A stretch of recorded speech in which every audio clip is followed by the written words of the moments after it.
He's like a butterfly flapping his wings deep down into the forest, man. It's gonna cause a tree fall like 5,000 miles away, man. There ain't nobody seeing nobody.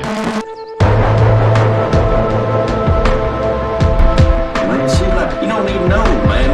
It's like you're born into this world, man. And you got like that, man, the dust and wind, man.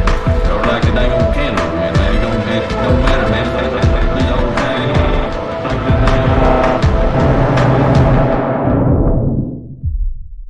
All right. After a long absence, John Carter, welcome back to the podcast. How you doing, man?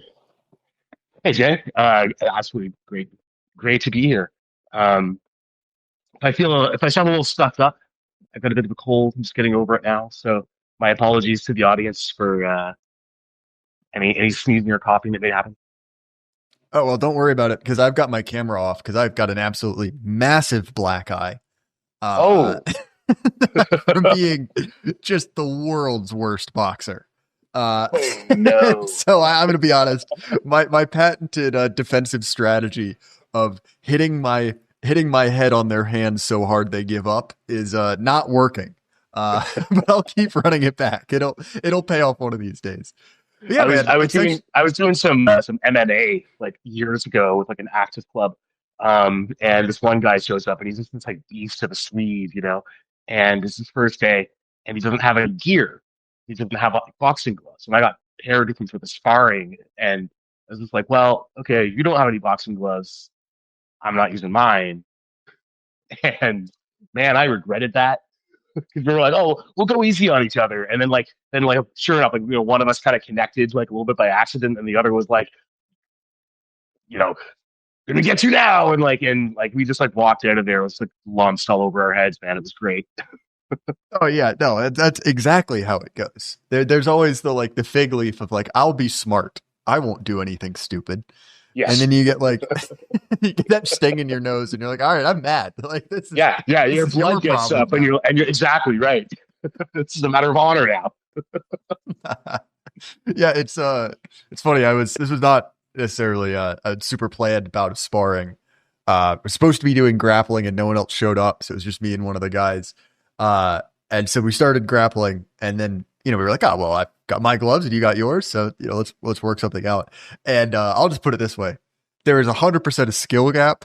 There's equally, I've come to the realization that weight classes are very important because being down 40 pounds is a huge disadvantage. What were you thinking?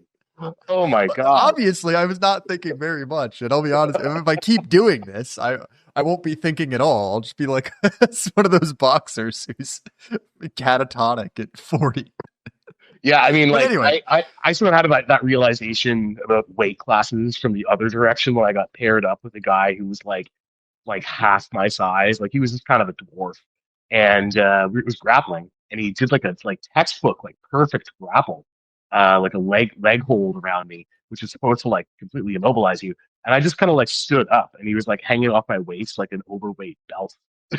I was like, okay, like, I'm not oh sure yeah, what well, this I is mean, supposed. Yeah, like the, I'm primarily I do grappling just for it's what the club does near me, and I mean, it's sort of an awkward spot of being uh either much bigger or much smaller than almost everyone. mm, Right. So it's like there's like 140-pound Russian guy who comes in and like he's skilled, but it's also like, I don't know, man, I've got 40 pounds on you. What do you want me to do yeah, here? that's the thing. If you're like a lot bigger than the guy, you don't need skill, and if you're a lot smaller than the guy, it doesn't matter how skilled you are. It's just got to work. And that's the thing too, where it's like, I even feel bad because with like a really little guy, I'm like, oh, I guess I just have to, like, this is embarrassing for both of us because I just have to sit here and not be a jerk and like mush you into the pavement. But you're not getting a lot Like out of it either. it's like play wrestling with like your 6-year-old nephew or something, right? Yeah, a little bit. I mean, I say that as someone who's very much on the other side of that equation as well, right? And I'll be honest, uh, you ever sparred all with a judo guy before? No. Okay, I know nothing about judo. Judo is black magic. It makes no sense. It is just using the whole planet to try and kill you. And it is whatever your instantaneous reaction of here's what I should do, that is exactly what he wanted to do. That is you are playing into his plan, and you will be tossed through the air. One of the instructors at my school is like probably a 55-ish-year-old judo black belt. And it's after a while, I'm just like, all right, can we just skip to the part where I'm on the ground? Like, I'll just get on my knees. It's easier, right, than going through the rigmarole of you throwing me.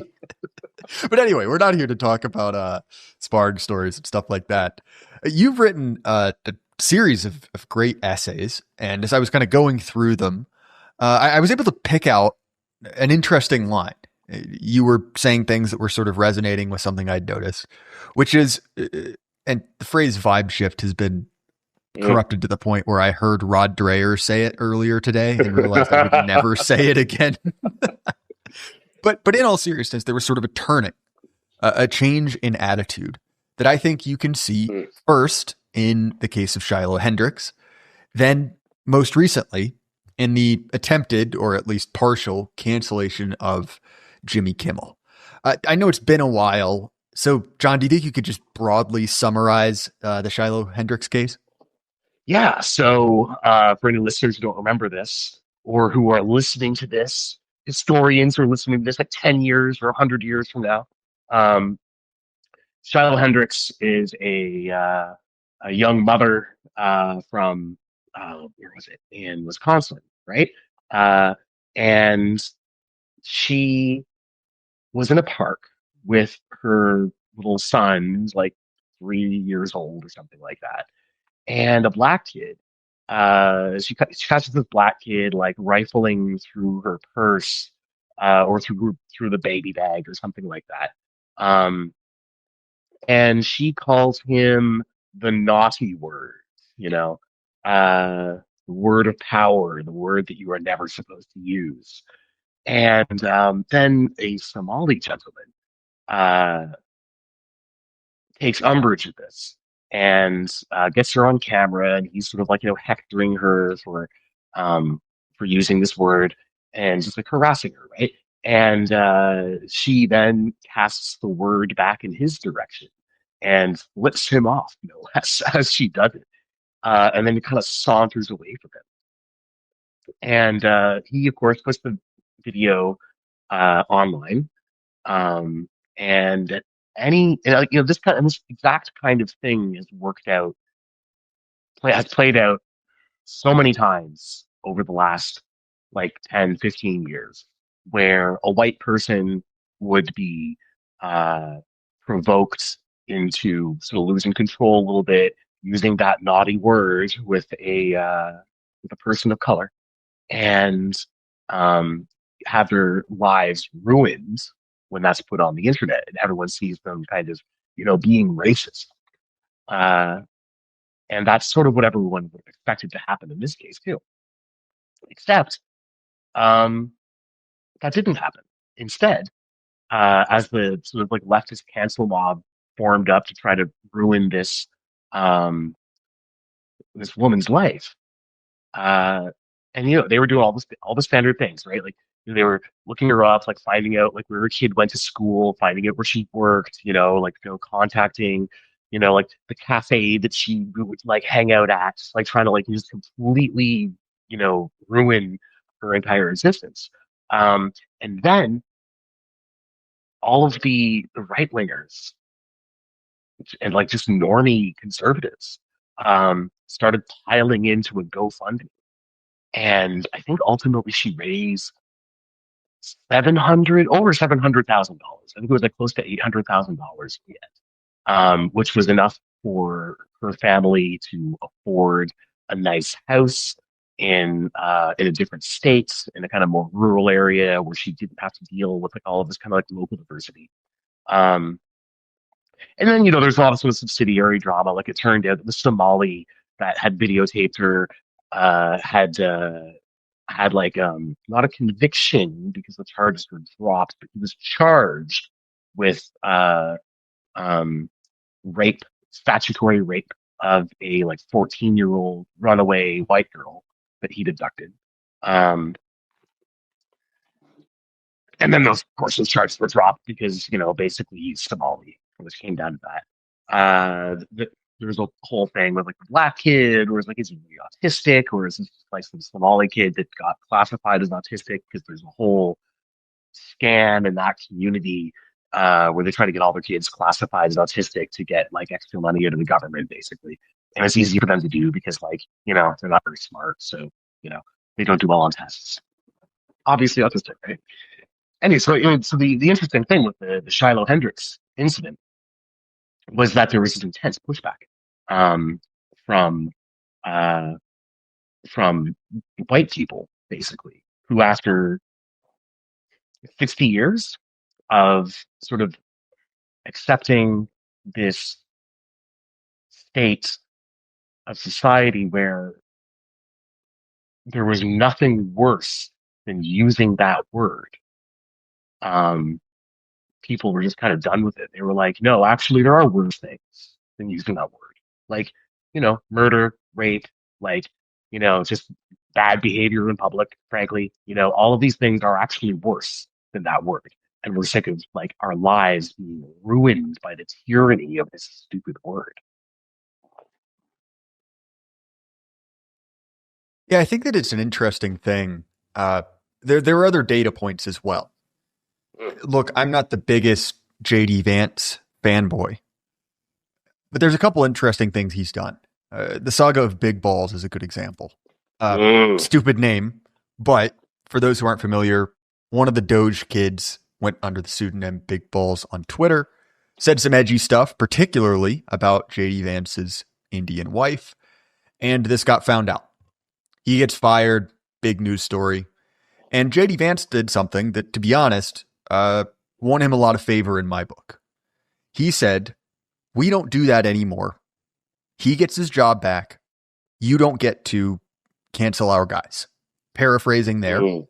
But to be honest, he won some points for me there. Because, look, like I'll be honest, even as someone who's fairly committed to partisan politics, if a guy was saying stuff about my wife, I'd be tempted to let it slide, right? Okay, sorry. You swing at the vice president's wife, you might get punished for it. But he's more principled than I am. So I'll give him that.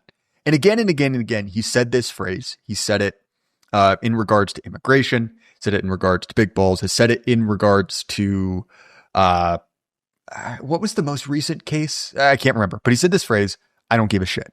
Okay, cheap profanity, whatever. But it's an indication. Yeah, there was that interview with some female journalist where she was trying to hector him about like, oh man, it's so long ago now that I forget what specific she was. It was like Abrego Garcia or one of the other crying deported immigrants we're supposed to be very upset about. I can't remember which one. It was something like that.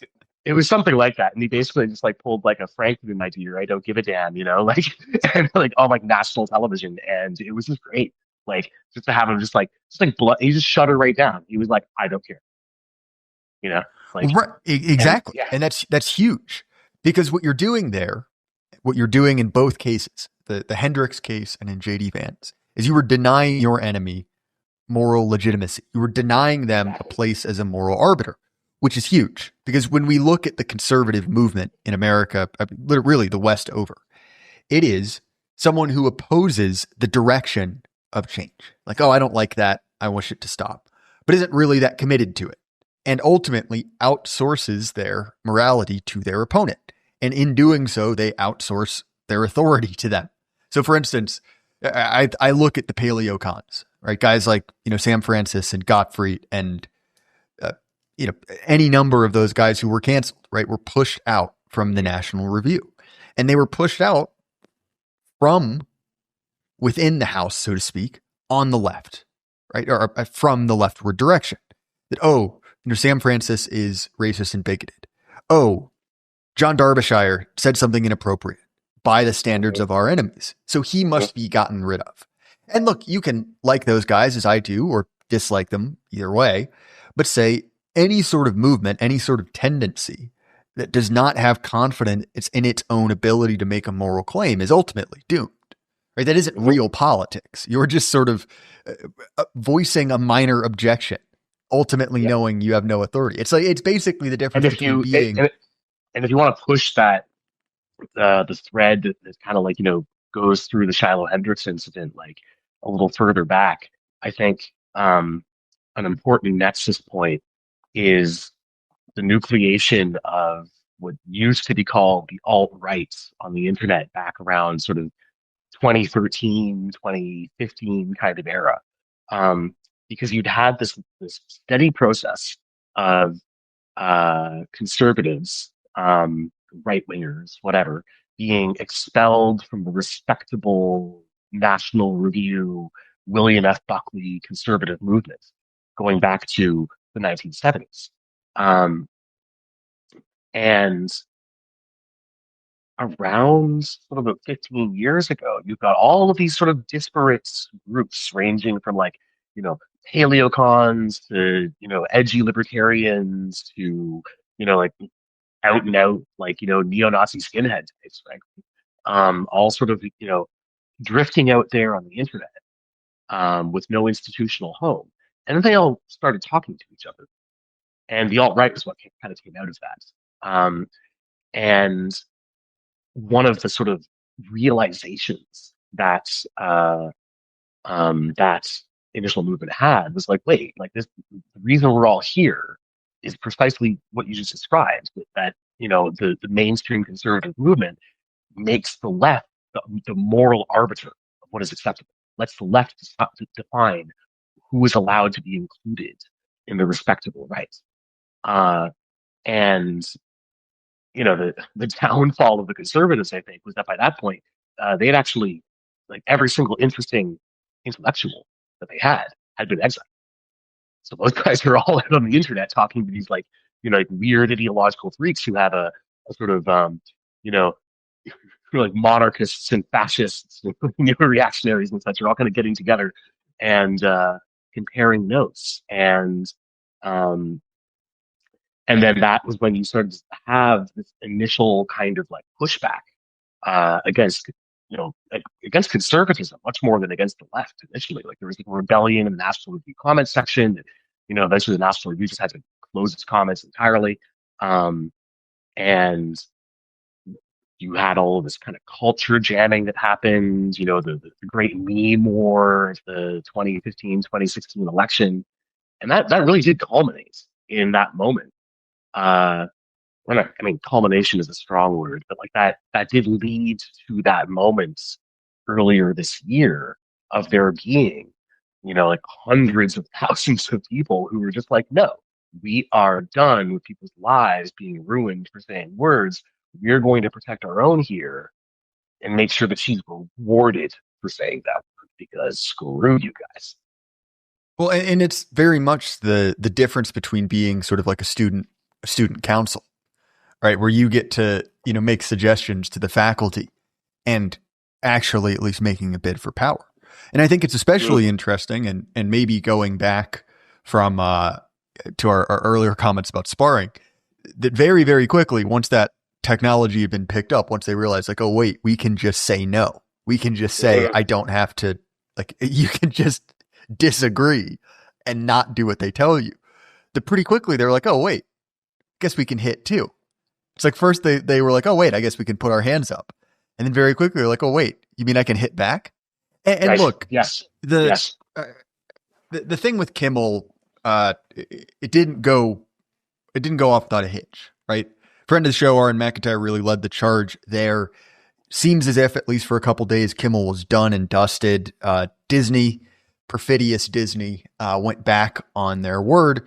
He's back on air, but at a much reduced strength, right? He lost 30 to 40% of his syndication, which is a bloody nose. And also, okay, fair enough, it didn't work. So if the conclusion from this is, oh, hey, look, we almost got him, I bet we can get him next time. Great.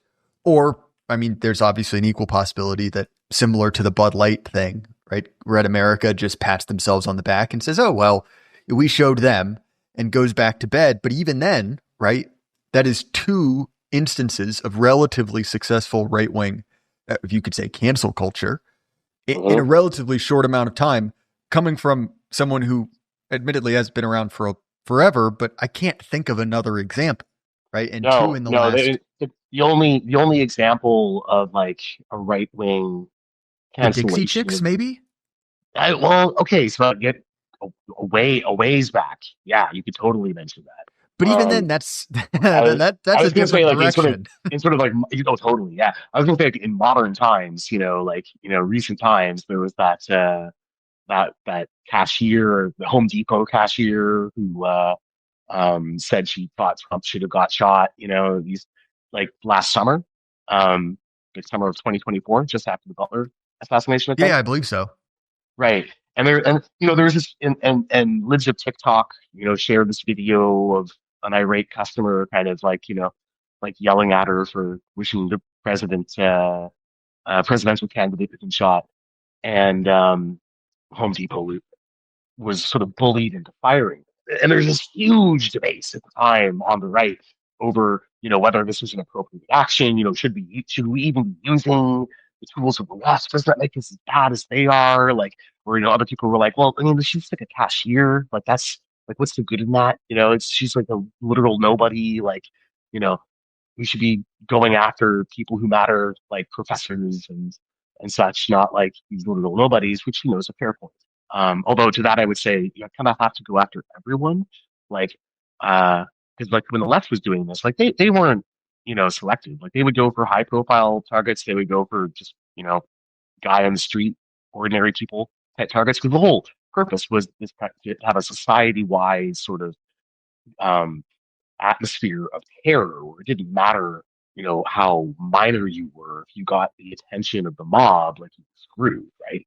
Uh, and it didn't matter how powerful you were because, if you got the attention of the mob, like nothing would protect you. Um, so I found it interesting that, this time around, first of all, like it hasn't just been Jimmy Kimmel. I mean, there have been a lot of people, um, doctors, lawyers, professors, university administrators, uh, workers like professional sports, like not athletes, but like people like working in the industry, like people with like good jobs, who have been taken out by this successfully through these sort of like pressure campaigns from the right, and so yeah, like first of all, it's worked. Second, uh, it seems very much like the debate over whether to use these tactics is over. You still got some sort of like classical liberal types wringing their hands over it, like the unheard writer, um, phenotypes. But, for the most part, everyone's just like, no, no, screw these people. Like, let's break them. But I think that that's part of the vibe shift, right? It's like the right now, large parts of the grassroots, at least, are kind of like, no, these people need to be removed. They need to be purged from, their institutional power. We cannot let them have power anymore. It doesn't really matter how we get rid of them, but either the institutions that they occupy need to be torn down, so they just don't even have that power base, or they need to be removed, and our guys need to be put into position. And we're a long, long way from that happening. Like a few firings is not that, but it's a kind of, it's the right punching back for the first time in in a long in like decades really. Yeah, I think there's a lot there. I think that it's impossible to separate this from a couple things, which is one, at the same time that we have this through line of, shall we say, increasing boldness. On the other side of the ledger, we have a similar kind of through line of, shall we say, egregious breaches of protocol, right? Mm-hmm. Of times that the procedural outcomes were, shall we say, adjusted to fit the needs of power, and specifically left-wing power in the U.S., Mm-hmm. which similarly broke Red America out of their assumption that if they just played by the rules, they'd get to win. Mm-hmm. Obviously, you have the campaign of lawfare waged against Trump. I'm not like a MAGA guy. I'm not big into Trump per se, but nonetheless, it's very clear that when Trump said they're coming after me because, I represent you, there's some truth to that he is the totemic representation of Chud America, and they hate him for it. So that's part of it. The idea that even once you've lost, once you've stepped down, they're still going to come get you. They're going to charge you, $500 million for a clerical error in New York. They'll have some rotund Rubenesque DMV lady decide that you've lied on a financial form, and so they'll charge you the GDP of a small African country. They will haul you into courts in a city you don't even live in a state you don't even live in, because you shared a meme, and the intertubes are all over the place, so they cross state lines. And I mean, the Douglas Mackey case obviously is what we're talking about there. I mean, there's been so many. Course. Yeah, there's been and we're still doing that, of course, right? I mean, the lawfare in the U.S. since Trump took over has been relentless. I mean, they keep losing in court, right? They'll have some district judge issue a nationwide injunction, and it gets struck down time after time after time because the judges are exceeding their constitutional authority, and everyone kind of knows it. And then in Europe, the same thing really is happening, where you have attempts to prevent Marine Le Pen from running for the presidency in the next French election using the courts, or the last Romanian election, where they actually successfully got the winner of the election. They just canceled the election in the court and then used the courts to ban him from running. So this seems to be their it's almost like a stalling tactic, trying to use procedural manipulation of the legal system to prevent political power from being exercised against them. And it's sort of successful sometimes in the short term, but it's an incredibly foolish strategy, because every time they do that, it reduces the legitimacy of the legal system itself a little bit more.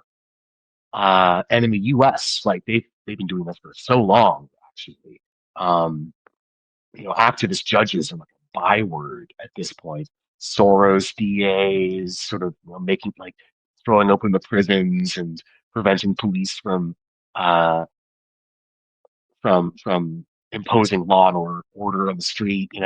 Everyone sees this kind of thing happening, and then it's okay, well, if you completely destroy respect for the law, then where do you think that goes?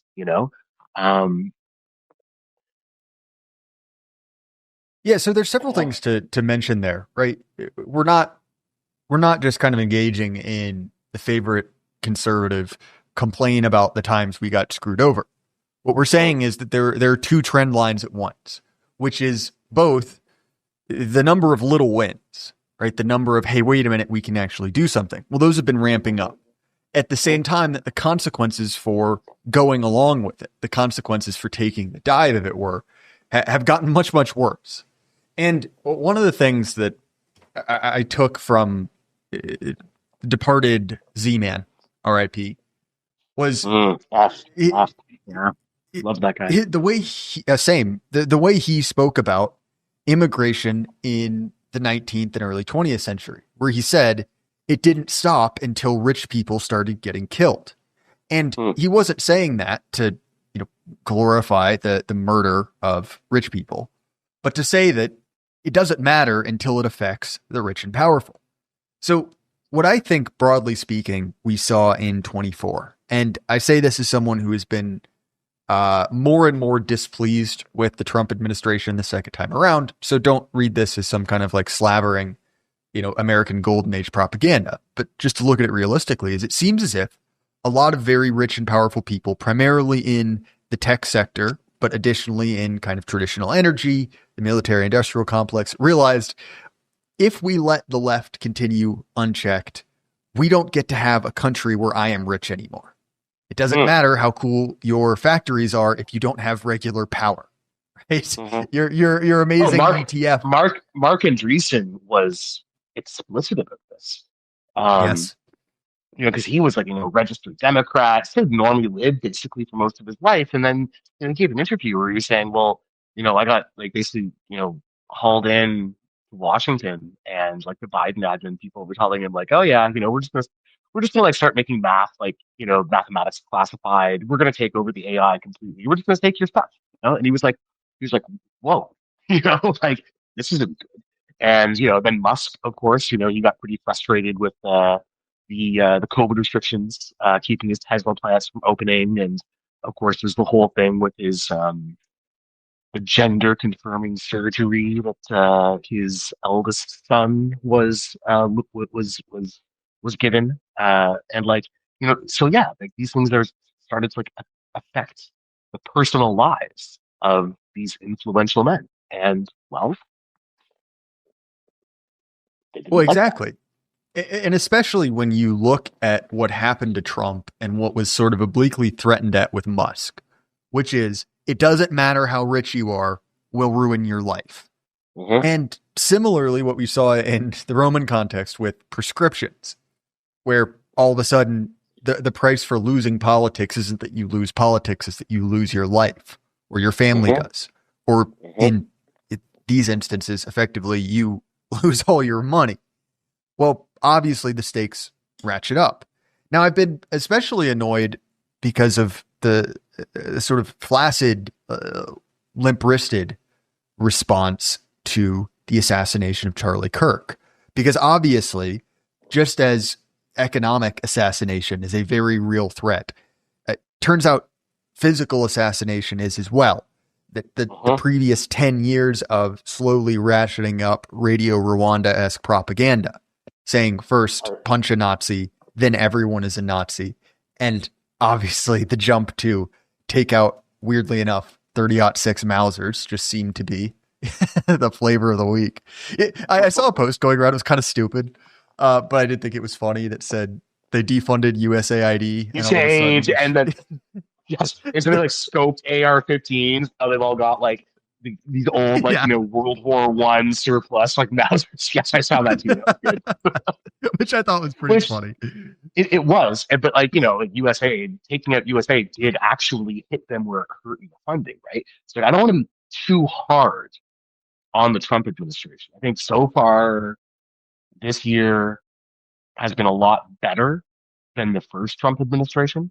They showed up with a plan, like they like ran through all those executive orders. He's got a pretty good team that he brought with him into Washington. But the problems are just huge, right? So everyone is frustrated with the slow pace with which they've been going after Antifa. It's like, thanks for the commemorative Charlie Kirk coin. That was another one of the memes today, right? Which was, pretty on point. But you're dealing with uh, a security state, FBI, military, CIA, NSA, all of it, for which the senior echelons have been packed full of sort of affirmative action hires and political appointees for 30 years, 40 years now. The purges of the military officer cadre started back during the Clinton administration with Tailhook, and Obama just kind of like ramped that up. Biden, he did the same thing. There's that whole shutdown as soon as Biden took office. There was a stand down in the military to, root out extremism in the ranks, right? So they've been like systematically, preventing our guys from getting to positions of influence within any of the bureaucracies while, putting their guys in these positions. And that means that the loyalty of the sort of permanent bureaucracy is not solid, shall we say. So using it to go after people that they consider their national allies, like it's not going to be a perfect process, right? And there's still going to be like people inside the system that are like, good people that are our people. Like there are a few of them there. But it's it's not like Trump has an army of a million uh stormtroopers from Wolf brigades, like in like powered armor with Gatling guns to like, send out there. Like, that just doesn't really exist. You know, there are actually like practical limits to what they can do, I think. That said, another huge problem is there are some absolute retards in the administration. Just incompetence, like Pam Oh, are Bondi you? or I was about to Pastor say, like, Bell, who do you mean by like that, who John? you're talking to? I know exactly, right? Yeah, and then of course, like the Republican political establishment itself, the elected politicians are again like mostly they're still just rhinos, like GOP types, and they're also quite useless. Which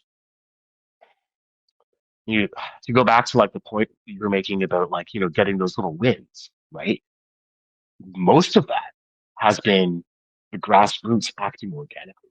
It's had nothing to do with the leadership, and that itself is actually you know potentially very dangerous because then like the grassroots gradually starts to get ideas like, hey, maybe we don't need leadership, or if we wait for leadership to do things, literally nothing will happen. We need to take matters into our own hands, right? And that's kind of how things start to spin out of control very, very rapidly. Which hey, like if there's anyone in Washington listening to this, uh, just keep that in mind. Like the only reason you have not seen widespread political violence from the right is because most of the people on the right sort of assume that what needs to be done will be done legally through proper channels. But that means you need to do it. Yeah, that's an important point. So I look at this. If we're talking about, well, how's the administration doing? There are several ways to look at it. Which is one, I think your point about coming with a plan is entirely correct. We're going to stick with the boxing related analogies. They're sort of on the brain, maybe literally as well as figuratively, given how bad this eye hurts. But in all seriousness, to me, I thought the fact that they went after USAID so early was a strong sign, because that's not showy. That's not necessarily the biggest deal. Right? Obama led away in chains, but it's a body blow. It hurt them. It sapped their ability to continue fighting, because that was at least some of the way that they distributed spoils to their clients, that they bought off their mercenaries. I'll be very curious to see how the indictment of James Comey and potentially President Obama go. We've heard, I don't know if you have, John Carter, but I was listening to Scott Horton talk about this. The revelations in those documents have been absolutely insane. That effectively Russiagate was a giant scam, which we sort of knew all along, but in text, right? Them saying that they knew there wasn't anything to it, and also indicating that they were lying in order to get intelligence on Trump. Things that if you or I did, we'd never see the light of day again. And to me, look, I'm both very angry about the sort of ineffectual handling of Kirk, and also I kind of get it. But look, like there is a definite amount of time to strike. The longer you wait, the less well it works. But to me, if they waste that, well, that's a huge blow. But also, the moment this is, in my mind, well and truly done is if they can't even persecute or punish the people who went after them. If that is the case, they are legitimately so incompetent that really we can't expect anything from them. If they can't even be expected to act in their own self-interest. And I hope that is not the case. But to me, I think that will be a dividing line, how that actually shakes out one way or another. Do you think I'm overstating that? Not at all.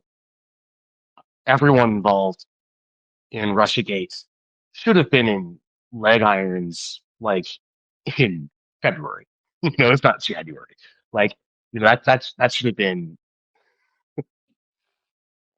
Now, this is the first I've heard about indictments of Obama himself. Um, my first reaction to that is that that sounds like Hutard shit, but like, it's you. So like, I assume this is well founded. It's not like some dumb rumor.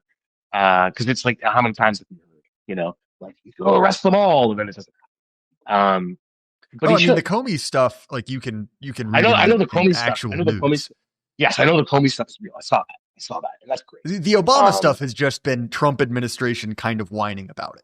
Like I don't know if they've I right. would have Okay. heard if they'd Yeah. actually filed anything. Yeah. Okay. And like that just kind of reminds me of lock her up. Like back in like 2015. Well, I Um, actually, Carter, I've been reliably informed that James Comey and President Obama have already been arrested, tried, and executed in Gitmo, and it is their clones, their holograms, if you will. yes. Yes. Exactly. Oh, QAnon never changed. Um, but but no, I mean he should because like that is what they did to him and his supporters. Frankly, I mean like not just Trump, but General Michael Flynn, um, the Bannon, I think, got charged. I know there were a few others. Names escape me right now. Then, of course, everyone from J6. I mean, they were just doing this en masse. And the J6 people were like, literally being tortured.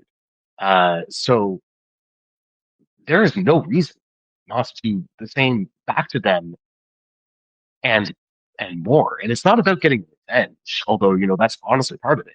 It's remove all of their men of influence from the playing to cripple them. Like that's the name of the game, right?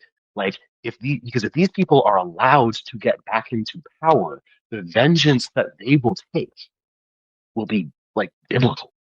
Like it will be bad. Like there will be chaos. Like all of those sort of like Alex Jones uh um I just hope nightmare scenarios. I just like hope I get put on the cool cell block. If I get stuck with all the cute darts, it'll be face worse than death. They just stick me and Ben Garrison next to each other in the cell block. The point is, there's a buddy comedy there. You could imagine Actually, I think the funniest combination would be like Alex Jones and Richard Spencer, right? Just Dickie oh Spencer god, oh god, losing it. oh god, oh god. There's a lot of funny combinations. We'll workshop it later. Curtis Yarvin and Nick Fuentes. Yeah. All right. I could. You know what? Maybe this will be worth it. Yeah, the kicks weren't so bad after all. But sorry, I interrupted. Yeah, and you have to make sure to have the guard would be a character as well. You need um your lesbian with young It's the Martin literal Sheen reverse of haircut. Hogan's Heroes, but it's Yes. also Nazis in the game. Exactly. I was just thinking that. This like fat lesbian, the young Martin Sheen haircut thing. Like that's your Sergeant Schultz, This is a great idea. Write this down. Well, sorry, I interrupted you. Someone's gonna make an AI short about this. I see it coming. Which as an aside, to go back to Shiloh, did you see the American anime?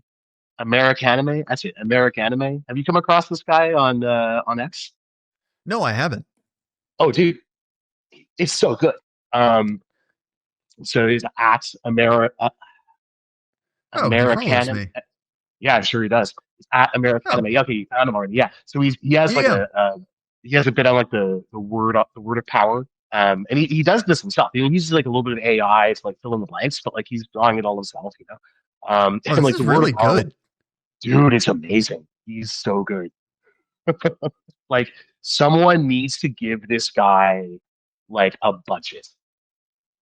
This is you want to talk about like complaints, about like the conservative establishment. This is a very long-standing one, right? Is the left will like just plow like literally like hundreds of billions of dollars in total into their sort of cultural products in order to just fucking brainwash everyone basically. And then the right will kind of be like, oh, how come no one makes right-wing art? And it's like, well, because like the conservative billionaires are too busy shoveling money towards their stupid think tanks, and don't shovel money towards creatives. Like, act like the Medicis and the Borgias. Like you should be I'll like, put it this way. One, you're 100% correct, but sidestepping everything. Go to X, Americanime, spelled exactly how you think it is. Follow this guy. This is really good. yes, This guy's very yeah, creative, very talented. I'm going to link it, and I'm actually going to do it. I always say I'm going to link things, and then I forget it. But this time, I'm actually going to do it. Check this guy yeah, out. you absolutely should. And You absolutely should. It's so good. Mark, Mr. Andreessen, if you will. I don't know if you're listening, but if you will, fund this guy. Right? This guy's got talent. The kids like anime. Maybe it'll do some good. But in all seriousness, going back to your point about funding, this is another point as well, that if the right is going to win, we need billionaires who aren't purely profit motive, or don't have a purely profit motive. So for instance, right, you look at all of these kind of like lefty art institutions, these lefty NGOs, it's like, well, are they profitable? No, they're not. They waste money. They do stupid stuff. They make art that no one goes to see. It is basically a jobs program. And at least some of that is helped by the fact that they have the purse strings of the government. Right? They were able to redistribute millions, hundreds of millions of dollars and pass it off to charity. So that's where it's all supported by grants, and the grants are, I mean, some of it's private foundations, but like, yeah, a huge amount of it comes from like the National Foundation for the Arts or whatever, depending on the country. Absolutely. Well, and that's part of it, right? That's a huge bit of motivation. But also we have to understand that much of the funding that goes into the right wing is particularly directed towards media, and then directed towards making a profit very quickly.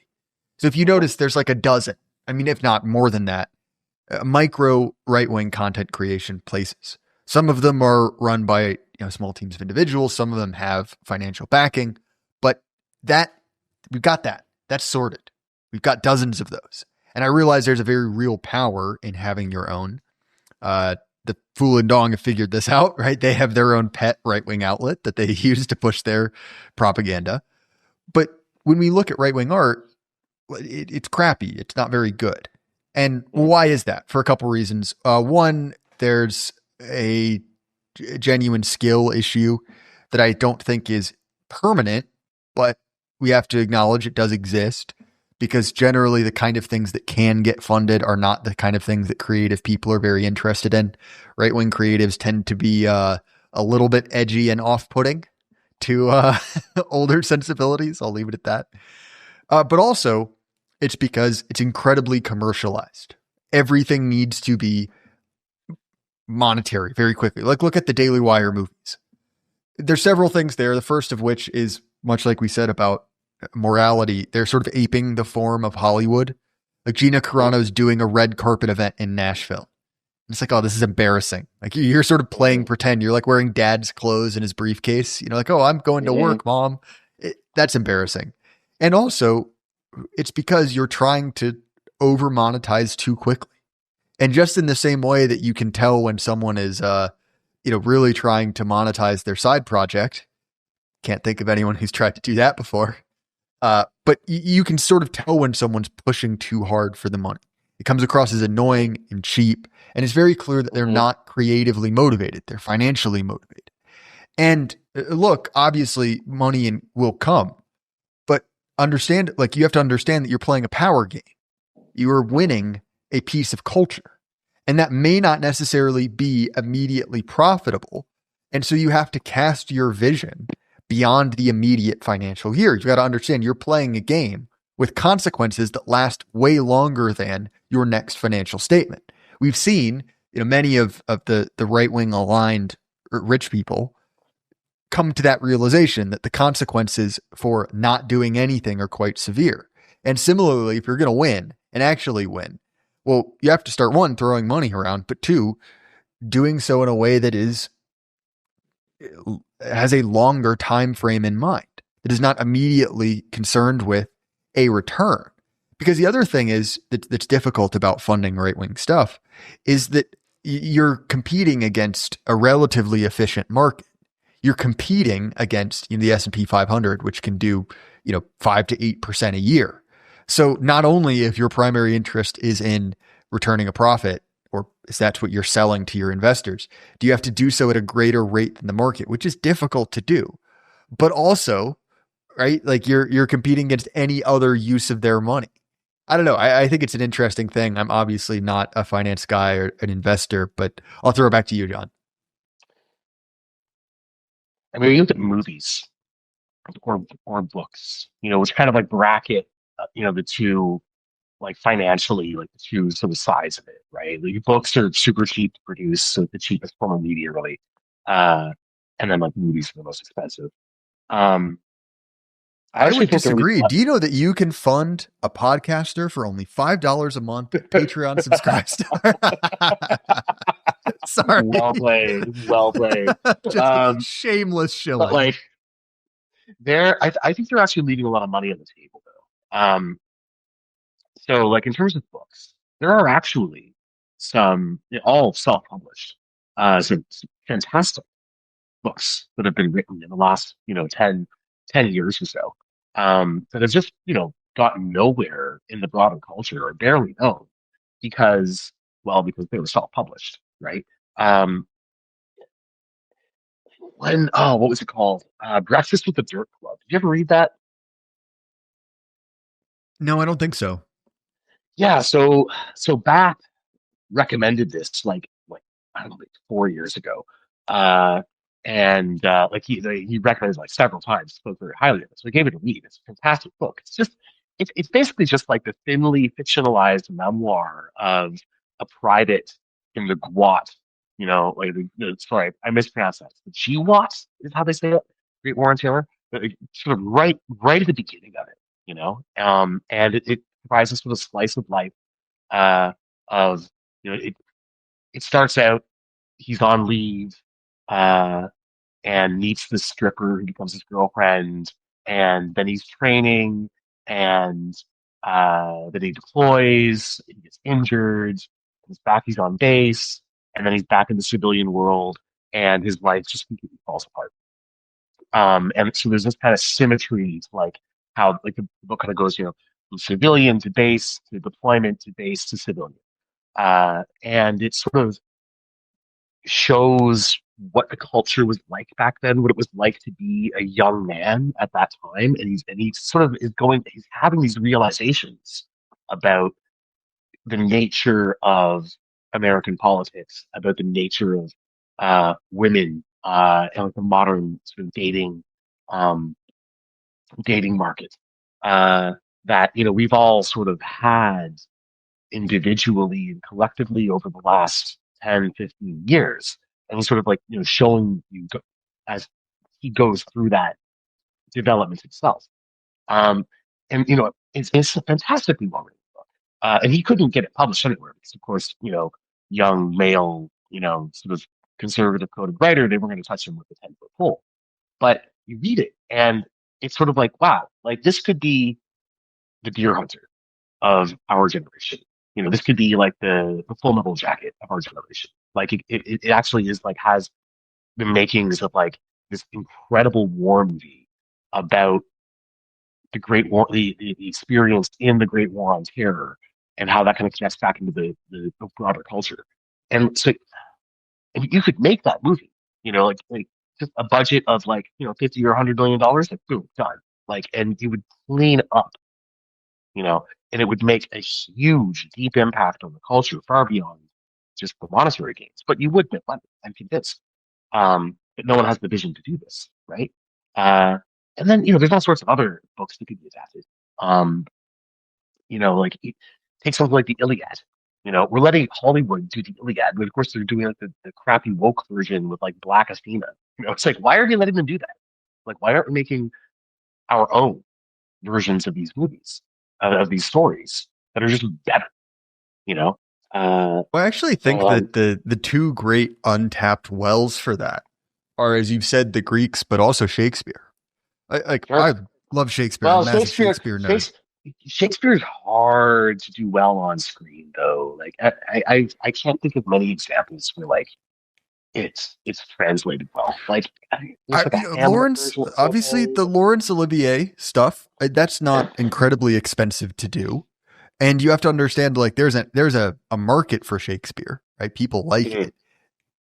But I'm saying, like, even if you just look at it as a medium for adaptation, look Sure. at the great things that Kurosawa did with Shakespeare, Mhm. where it's like, okay, it's Yes. the same thing, but not quite. Like, that is a great untapped reservoir. And also, Mhm. sidebar issue, it's a lot easier to get uh, state funding for something like Shakespeare, hypothetically speaking, than it is Mhm. for the movie version of Nutcracker, if such a thing were to exist. You know what I'm saying? Like, if you were willing to be sneaky, you could probably get something done there. But I feel I'll like let you finish. Nutcracker though Nutcracker you wouldn't necessarily need like the biggest budget to do that. Finally, some good news would make a fantastic movie. Um, the Delicious Tacos novel. Uh, and it would be like just a laugh riot. And something like that, they probably could have gotten that made into a movie back in like the 1980s. You know, Yeah, yeah. uh, like back in the climate now, like we can't because Hollywood won't touch anything which is actually irreverent in that way. Um, but so you kind of mentioned like the skittishness of a lot of like uh conservative billionaire types, um, which yeah, that's totally a thing, and I think that's like a huge mistake actually because there is clearly a market for this. Look at the incredible success that the far right has had on the internet in the last like 15 years, right? Oh shit, another example, Murdoch and Murdoch, right? Like Yeah, that's what I this was is just about to say. right. Like this is one of the most, in my opinion, this is the most tragic creative story of like maybe of my entire life, actually, because like the team behind Murdoch, I mean, I think it was basically driven by one guy, really. I mean, he's a creative genius. Like he was doing things with that show where like I would be peeing myself. I was laughing so hard. And then 5 minutes later, I'm bawling my eyes out. Like, just, and it would just be like, he would reach levels of like poignancy, where I would just be like sitting there being like shit. Like, I feel that so hard. And like, and he did all of this basically for free with no budgets. I don't think, how do you make money? Like, sold a bit of merch, I guess, Um, and he wrapped it up a few years ago after he finished with like the feature length movie, and that was that. And nothing's been heard from him since. Um, and hey, man, if you happen to be listening to this, if you're out there, like shit, like we all miss you. Uh, but that guy, like he should have had like a budget like Matt Groening um or like Trey Parker and Matt Stone. Like he should have had like a studio behind him you know? And like, of course, the conservative billionaires would be like, oh, but he was a Nazi. It was really edgy. It's like, yeah, but look how popular it is. You are literally leaving money on the table. Oh, what are you worried the people that hate you are going to yell at you for being a Nazi? Like, they're already calling you a Nazi. What, like, they're already not inviting you to parties, bro. Like, what are you worried about here? Like, just like that guy is incredibly talented. Give him money, you know. Um,